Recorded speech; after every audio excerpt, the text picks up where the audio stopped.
चिलचिलाती गर्मी के बाद अब पूरा देश मानसून का मज़ा ले रहा है। ये मज़ा कहीं आपके लिए सजा ना बन जाए, क्योंकि मानसून के साथ ही कुछ मौसमी बीमारियों का भी आगमन होता है। ऐसे में इन बीमारियों से कैसे बचा जाए, इसी मुद्दे पर बातचीत करेंगे। आज नवोदय टाइम्स के स्टूडियो में लोकनायक हॉस्पिटल के एमडी डॉक्टर सुरेश कुमार जी हैं। जानेंगे इनसे कि मानसून के दौरान किस किस तरह की गंभीर बीमारियां हो सकती हैं, इन बीमारियों से कैसे बचा जा सकता है। डॉक्टर साहब, बहुत बहुत स्वागत है आपका नवोदय टाइम्स में। Thank you for inviting me. जी, आप आए, हमारे ऑफिस में आए, कैंप में भी आपने शिरकत की है, क्या कुछ कहना चाहेंगे?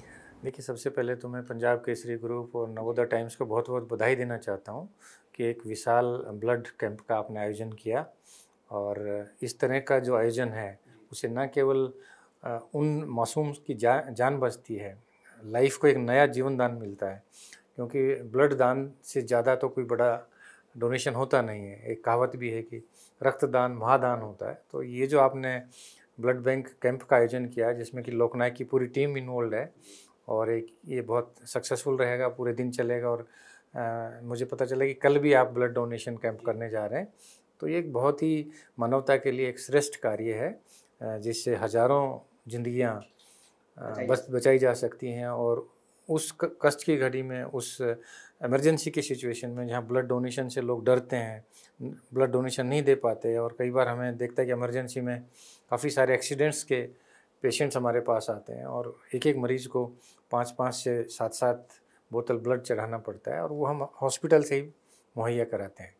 तो बहुत बहुत धन्यवाद कि आपने इतना अच्छा ब्लड बैंक और ब्लड डोनेशन का जो कार्य किया है, इसके लिए मैं आपको बहुत दिल से आपको धन्यवाद देता हूं। सर, आपने काफ़ी सुंदर बात कही कि लोगों को ब्लड डोनेट करना चाहिए ताकि मुश्किल की घड़ी में हम किसी की जान बचा सकें। लेकिन अक्सर देखा जाता है कि कुछ लोग ब्लड डोनेट करते हुए डरते हैं, हिचकते हैं, और कुछ लोग बहाना भी बनाते हैं। जब ऐसे कैंप लगते हैं, लोग पीछे जाने की कोशिश करते हैं। देखिए, इसमें डरने की आवश्यकता नहीं है। ब्लड जो है प्रतिदिन बनता है, और हमने देखा है कि ब्लड देने से काफ़ी सारी बीमारियां ठीक भी हो जाती हैं। जैसे कुछ लोगों का बहुत गाढ़ा खून होता है, उसका असर उनके हृदय पे, उनके ब्रेन पे पड़ता है। यदि आप रेगुलरली ब्लड डोनेट करते हैं तो आपका जो ब्लड है वो थिन रहेगा। आपको बहुत ज़्यादा दवाई खाने की आवश्यकता नहीं है ब्लड को थिन करने के लिए, क्योंकि आपने रक्तदान कर दिया है। तो उससे ब्लड ऑटोमेटिकली बोन मैरो में नया खून बनता है। तो ये स्वास्थ्य के लिए भी ठीक है, और इससे दूसरे लोगों की भी जान बचती है। और ब्लड डोनेशन करने से एक ये मिथ्या है कि कमजोरी आती है। किसी तरह का कोई कमजोरी नहीं आता है, और ब्लड लगातार बनता रहता है। तो ब्लड डोनेशन करना चाहिए, और एक ये पुण्य का काम है, एक महादान है, उसमें सभी को आगे आके सहभागी बनना चाहिए। चलिए, जो डाउट्स के लोगों के मन में होंगे वो भी आपने क्लियर कर दिए। किसी तरह की कमजोरी नहीं आती, बल्कि एक मानवता का काम है। सर, एक सवाल मानसून को लेकर है। पूरा उत्तर भारत झमाझम बारिश से झूम रहा है। ऐसे में एज ए डॉक्टर और एज ए एमडी आप क्या सजेस्ट करेंगे, क्योंकि अक्सर बारिश के दौरान या बारिश जाने के बाद बड़ी गंभीर बीमारियां सामने आती है, क्या इस पे आप सोचते हैं? देखिए, जब भी मानसून आता है, जब भी वाटर लॉगिंग होती है, जब भी, और हमने देखा है कि कई बार अनुमान से ज़्यादा बारिश हो जाती है, और काफ़ी सारा सड़कों पे, घरों में, छत पर काफ़ी सारा पानी इकट्ठा हो जाता है। तो इसकी वजह से जो मानसून में बीमारियां हैं, ख़ास तौर से डेंगू है, मलेरिया है, वेक्टर बोर्न डिजीज़ हैं, दूसरी बीमारियां हैं जिसमें कि आपने देखा हो कि बारिश के टाइम में मक्खी और मच्छर काफ़ी होते हैं। तो यदि हम दूषित फूड खा लेते हैं, उसकी वजह से फूड पॉइजनिंग का खतरा रहता है। स्ट्रीट वेंडर्स होते हैं, यदि आपने बाहर खाना खा लिया, चाट पपड़ी खा ली, तो उसकी वजह से उल्टी दस्त हो जाते हैं। काफ़ी सारी बीमारियां होती हैं जो वेक्टर बोर्न हो सकती हैं, फूड बोर्न हो सकती हैं, और वाटर बोर्न हो सकती है। यदि दूषित पानी आपने पी लिया, जैसे बारिश का पानी यदि आपको ड्रिंकिंग वाटर में मिल गया, या नाली का पानी ड्रिंकिंग वाटर से कॉन्टामिनेटेड हो गया, तो काफ़ी सारे जो बैक्टीरियल डिजीज़ हैं, वायरल डिजीज़ हैं, और काफ़ी सारे जो फूड पॉइजनिंग है, इस तरह के केसेस बारिश के टाइम में हमें देखने को मिलते हैं हर साल। सर, बचाव क्या है इसके अंदर? देखिए, बहुत महत्वपूर्ण है कि सबसे पहले कि जैसे डेंगू और मलेरिया है, क्योंकि ये तो वेक्टर बोर्न डिजीज़ है, मच्छर से फैलता है। तो घरों में जहाँ पर भी पानी इकट्ठा होता है, चाहे वो छत पर हो, या आपके घर के पीछे की तरफ हो, या कूलर में हो, पानी इकट्ठा ना होने दें।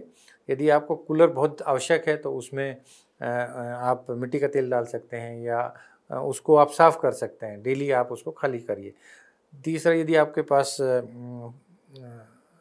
पोट हैं, यदि पौधे आप घर में रखते हैं, तो उसमें भी काफ़ी सारे मच्छर बारिश के पानी में प्रजनन करते हैं, तो वहाँ पर भी आपको ध्यान रखना है कि अनावश्यक रूप से कहीं पर भी पानी लंबे टाइम तक इकट्ठा ना हो और उसमें जो मच्छर का लार्वा है वो विकसित ना हो पाए, उसका ध्यान रखना है। दूसरा ये कि यदि आप सराउंडिंग में मच्छर ज़्यादा हैं तो आप मॉस्किटो नेट का प्रयोग करिए, मच्छरदानी का प्रयोग करें, पूरे बाजू के आप कपड़े पहनिए ताकि आपको मलेरिया या डेंगू ना हो पाए। ये बहुत आवश्यक है कि हम बचाव करके रखें। और जब भी किसी को लक्षण होता है, फीवर होता है, बुखार होता है, तो तुरंत टेस्ट कराएं, डेंगू का टेस्ट कराएं, मलेरिया का टेस्ट कराएं, ब्लड टेस्ट कराएं और डॉक्टर से सलाह लें। बिना डॉक्टर की सलाह के हमने देखा कि काफ़ी सारे लोग थोड़ा बुखार हुआ उसको नेगलेक्ट करते हैं और प्लेटलेट बहुत नीचे आ जाता है, और जब लगता है कि बिल्कुल मल्टी ऑर्गन फेलियर हो गया या बहुत ज़्यादा बेहोशी की हालत आ गई, तब वो डॉक्टर के पास जाते हैं। तब तक हालत इतना ज़्यादा ख़राब होता है कि उनको बचाना बहुत मुश्किल होता है। तो इसलिए टाइम से अपने टेस्ट कराइए, टाइम से डॉक्टर से सलाह लीजिए, और सबसे महत्वपूर्ण है कि आप बचाव, क्योंकि यदि आप बचाव करते हैं तो आपको बीमारी होगी नहीं, आपको आवश्यकता ही नहीं होगी। So prevention is always better than cure. So बचाव पे आप विशेष ध्यान।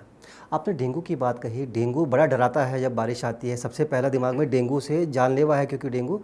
तो क्या ऐसा कोई सिम्टम्स है? बुखार कई बार लोगों को लगता है कि नॉर्मल बुखार है, क्या बुखार के अलावा भी कोई सिम्टम्स हमारे शरीर पर शो देखिए, होता है? डेंगू 4 तरह का वायरस होता है, डेन 1, डेन 2, 3 एंड 4, और ये जो डिफरेंट सीरोटाइप्स हैं ये डिफरेंट डिजीज़ सीवियरिटी उत्पन्न करते हैं। हमने देखा है कि कुछ बार डेंगू बड़ा हल्का सिम्टम्स के साथ चला जाता है, तो हल्के सिम्टम्स हैं जैसे सिर में दर्द होना, आँखों में दर्द होना, बदन में दर्द होना, और हल्का लाल रंग के शरीर पर निशान आ जाते हैं। यदि सीवियर डेंगू है, बहुत खतरनाक डेंगू है, तो आपका प्लेटलेट की संख्या 1 लाख से नीचे चली जाती है, आपको मुँह से खून आ सकता है, नाक से खून आ सकता है, आपके अन्य अंगों से भी ब्लड का स्राव हो सकता है। इसलिए बहुत आवश्यक है कि आप प्लेटलेट टेस्ट कराएं, और यदि कभी भी आपके शरीर पर निशान है, लाल रंग के निशान हैं, तो तुरंत आपको डेंगू का सीरोलॉजी टेस्ट कराना चाहिए, और कभी भी ब्रूफेन ना लें। हमने देखा कि कुछ लोग अपने घर पर ही ब्रूफेन या दूसरी पेन किलर यूज़ कर लेते हैं, उससे प्लेटलेट की संख्या और कम हो जाती है। तो सिर्फ पैरास्टामोल का प्रयोग करें, काफ़ी सारे तरल पदार्थ लें, कोकोनट वाटर है, इलेक्ट्रॉल्स हैं, ये सब का प्रयोग करें, और यदि प्लेटलेट की संख्या 50,000 से नीचे है तो तुरंत डॉक्टर के पास आपको जाना चाहिए। ज़्यादातर जो डेंगू के केसेज आते हैं, डेंगू फीवर, 95% में हॉस्पिटल में भर्ती करने की आवश्यकता नहीं होती, घर पर ही ठीक हो जाता है। सिर्फ 1 से 5% केसेज ऐसे होते हैं जिनको कि हॉस्पिटल में भर्ती होने की आवश्यकता। मतलब अगर शुरू में ही आदमी थोड़ा सीरियस हो जाए इस बीमारी को लेकर तो उसे हॉस्पिटल जाने की ज़रूरत नहीं है।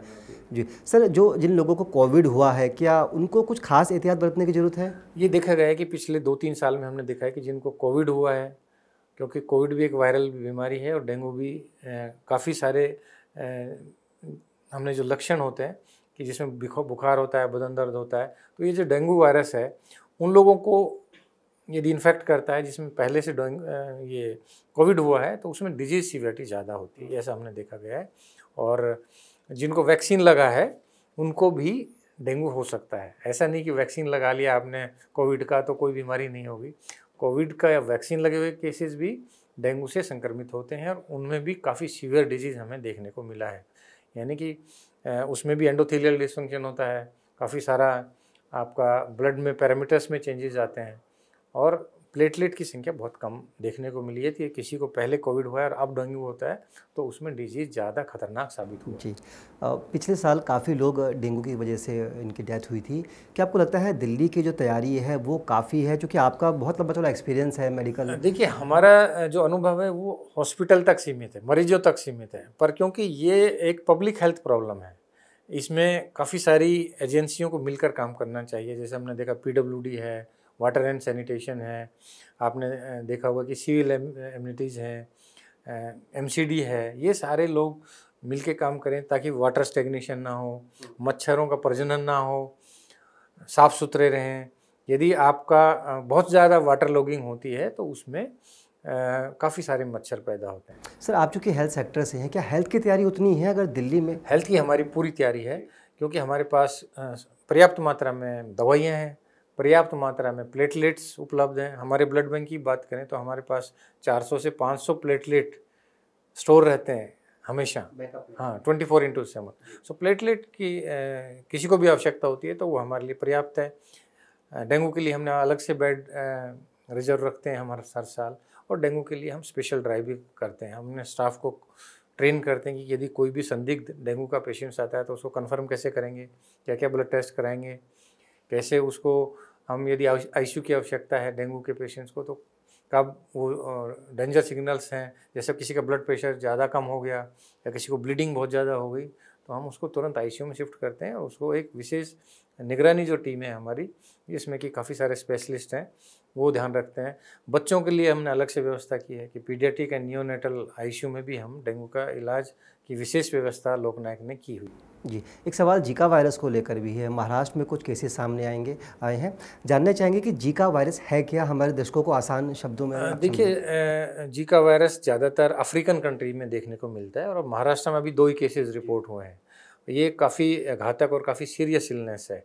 एक वायरस से ही होता है, उसमें भी काफ़ी सारा एंडोथेलियल डिस्फंक्शन होता है, काफ़ी सारी बीमारियाँ हैं। इसका लिए कोई स्पेशल कोई ड्रग नहीं है, तो इसका बचाव ही महत्वपूर्ण है। यदि किसी को जीका है तो उसमें काफ़ी सारे जो सिम्टम्स हैं, सीएनएस सिम्टम्स हो सकते हैं। बच्चों पे ज़्यादा असर डालता है? बच्चों पे ज़्यादा हो सकता है, गर्भवती महिला को विशेष ये इन्फेक्ट करता है, और यदि जीका वायरस गर्भवती महिला को इन्फेक्ट करता है तो उसका जो ब्रेन है उसका डेवलपमेंट कम हो जाता है, माइक्रोकेफेली हो जाती है, उसका सेंट्रल नर्वस सिस्टम पे बहुत ज़्यादा दुष्प्रभाव पड़ता है इस वायरस से, और यदि गर्भवती महिला है तो उससे मौत भी हो सकती है। ये बहुत खतरनाक वायरस है, पर क्योंकि दिल्ली में अभी तक इसका एक भी केस हमें देखने को नहीं मिला है, पर इसके लिए भी हमें सावधान रहने की आवश्यकता है। कुछ सिम्टम्स हैं इसके, माइंड के अलावा, दिमाग के अलावा? जैसे बुखार होता है जी, काफ़ी सारा जो अल्टर्ड सेंसोरियम होता है, मसल्स में चेंजेस आते हैं, और काफ़ी सारे ब्लड में चेंजेस आते हैं, और इसके लिए विशेष जो टेस्ट है उससे इसका पता चलता है। ये बहुत रेयर बीमारी है, ज़्यादातर ये अफ्रीकन कंट्रीज़ में देखने को मिली है, पर क्योंकि आजकल काफ़ी सारा विदेश में जो यात्रा करते हैं, इंटरनेशनल ट्रैवल बहुत है, एक शहर से दूसरे शहर में बहुत सारे लोग ट्रैवल करते हैं, प्रतिदिन हज़ारों फ्लाइट्स आती हैं, तो ये जो बीमारी है मूलतः अफ्रीका की है, और इंडिया में कुछ ही केसेस देखने को मिले हैं। जैसे कि आपने बताया, महाराष्ट्र में 2 केस रिपोर्ट हुए अभी तक, और दिल्ली में अभी तक एक भी केस। मतलब घबराने की बहुत ज़्यादा बिल्कुल घबराने की आवश्यकता नहीं है, इसको लेके घबराने की आवश्यकता नहीं। एक सर, आप एमडी हैं चूँकि लोकनायक हॉस्पिटल के, यहाँ को लेकर भी एक सवाल है, कुछ स्टाफ को लेकर खबरें आती हैं कि नहीं, कुछ लोग हमने कोविड में हायर किए थे, कोविड पेंडेमिक में, और वो माननीय न्यायालय कैट का एक आदेश था कि इनको यथास्थिति रखनी है उस टाइम, जबकि उस टाइम कोविड ख़त्म हो गया था। उसके बाद ये कोविड कोर्ट से स्टे हुआ, और स्टे के बाद अभी स्टे वेकेट हो गया, और कोर्ट के आदेश के अनुसार ही हमने कार्य किया है।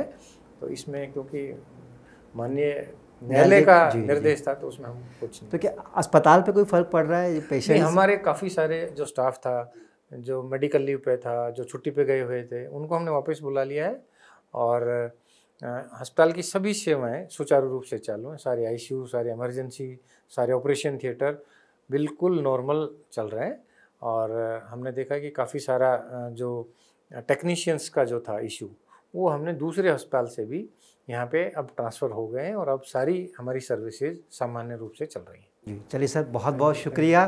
तो ये थे लोकनायक हॉस्पिटल के एमडी डॉक्टर सुरेश कुमार जी, जिनका मेडिकल का अनुभव है वो अच्छा खासा है। कोविड के दौरान जिस तरह से आगे बढ़ चढ़कर इन्होंने काम किए, हज़ारों लोगों की जान बचाई। उसके बाद अब चूँकि मानसून के मोड़ में है पूरा भारत, और ऐसे में मानसून के दौरान जो मौसमी बीमारियां होती हैं, कई बीमारियां जानलेवा भी होती है, गंभीर भी होती है, इन बीमारियों से कैसे बचा जाए, इसी मुद्दे पर अपनी राय रख रहे थे। फिलहाल इस पेशकश में इतना ही, मुझे दीजिए इजाज़त, नमस्कार।